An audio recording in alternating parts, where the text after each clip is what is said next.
40 வருஷம் ஒரு சிஸ்டர் வந்து சிஎஸ்ஐ சர்ச்சில் மெம்பர். அவங்க திடீர்னு பேசிகிட்டு இருக்கும்போது என்கிட்ட சொன்னாங்க, இன்றைக்கி வந்து கோயில் கொடியேற்றம் இருக்குது போகிறேன்னு சொன்னாங்க.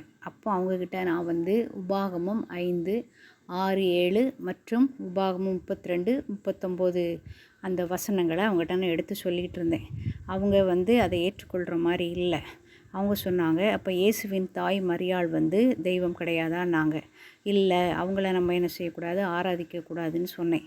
அதுக்கு உடனே விளக்கம் கேட்டாங்க. அப்போ சொன்னேன், கானா ஒரு கல்யாணத்தில் இயேசுவின் தாய் வந்து இயேசுவினிடத்தில் சொல்கிறாங்க, ரசம் குறைப்பட்டவனுக்கு. அப்போது இயேசு என்ன சொன்னாருன்னா, ஸ்திரியே, உனக்கும் எனக்கும் என்ன, என் வேலை இன்னும் வரவில்லைன்னு சொன்னாருன்னு சொன்னேன். அவங்க வந்து அதை ஏற்றுக்கொள்ள மறுத்தார்கள்.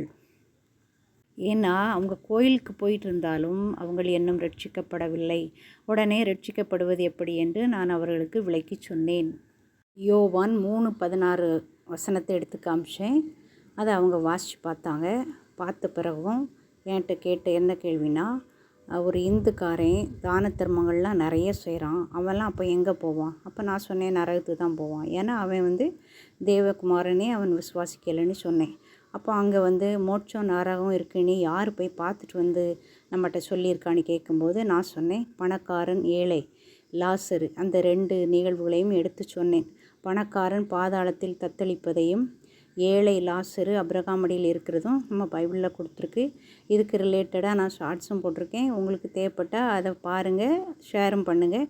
இதையும் சொன்ன பிறகும் அவங்க 6 மணி ஆயிட்டு நான் வந்து கோயிலுக்கு போக ரெடியாக இருக்கிறேன்னு சொல்லிட்டு கோயிலுக்கு போகிறாங்க.